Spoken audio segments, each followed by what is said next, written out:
Okay, so this is my first book review ever. Let's see how this goes. Let's try this.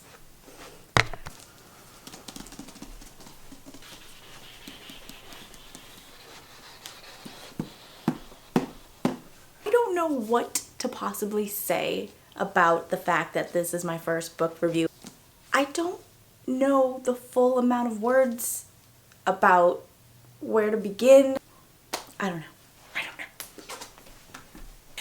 This is my first book review, and we're going to review The House of Salt and Sorrows, and by we I mean me. Yeah, me. Like, The first book that I've read in 2020 was this Owlcrate edition of House of Salt and Sorrows by Erin A. I did not find myself thinking about this book as much when I was done with it. It was a fairly simple read to get through. It is definitely dark and deceiving. There was so much happening. We are taken into this aquatic world with Annaleigh being one of 12 sisters. About half of them kaploot, done, dead.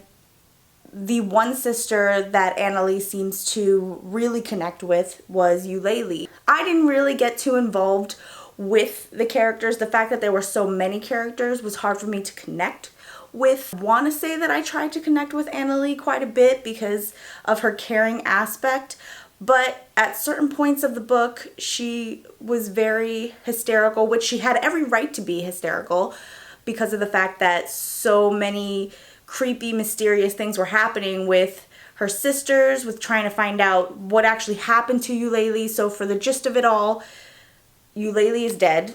The book starts off with them at her funeral. After a couple chapters, maybe 5 or 6, it's hard to tell at this point because there was so much happening in this book that Annaleigh just realized, you know, this is way too mysterious for her to just up and die and not know how or why. Annaleigh and her detective skills, I don't even know. Oh my gosh. This is so weird.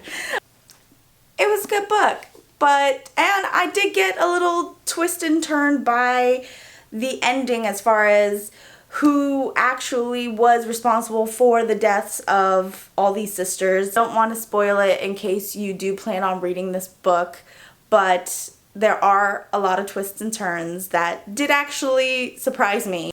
The attempt at romance was touch and go for me. I am a big romantic person. I love romance, and the characters in this book that resembled any kind of relationship or romance just did not suffice for me, unfortunately.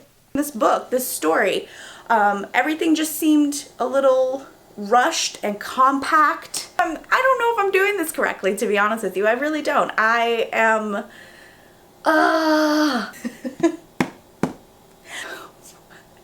what is wrong with me?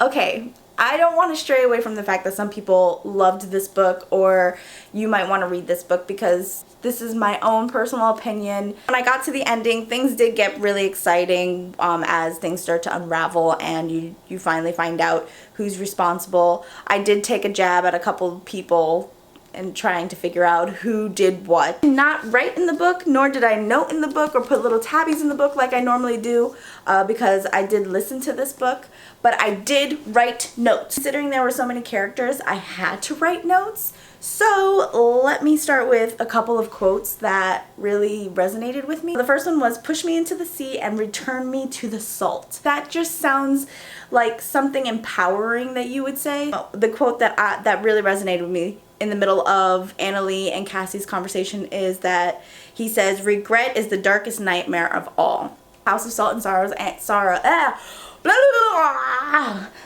So this is take 3 of me trying to talk. Okay, so if you've read A House of Salt and Sorrow and you have a favorite quote that I didn't mention, even though I've only mentioned 2, let me know in the comments down below. There were very interesting instances with each character as far as the sisters go. Verity was probably one of my favorites because she's just this little sister who's always tagging along and is always around, and she has some special gifts, and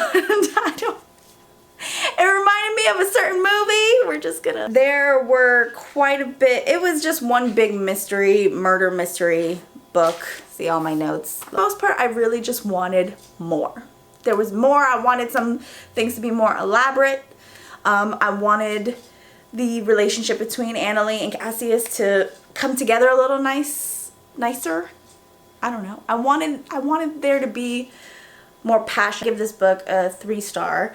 I would love to lean it more towards a 4-star, but there were a lot of things that I really wanted that I did not get. If you want more of a spoilery kind of review, let me know in the future. I don't like to give too much away because, like I said, I know people are intending on reading these books, so I'm trying to determine whether I should do a spoil review of books or if I should just keep it kind of simple and keep my feelings bottled up like I did this whole video.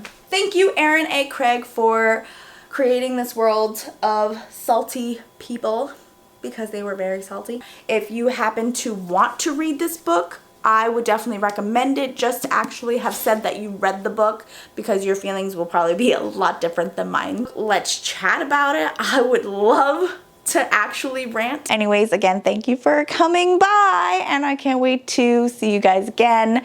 I hope you have a lovely day, and yeah, I don't know what I would do without Gidget taking it away, so we're just gonna go bye!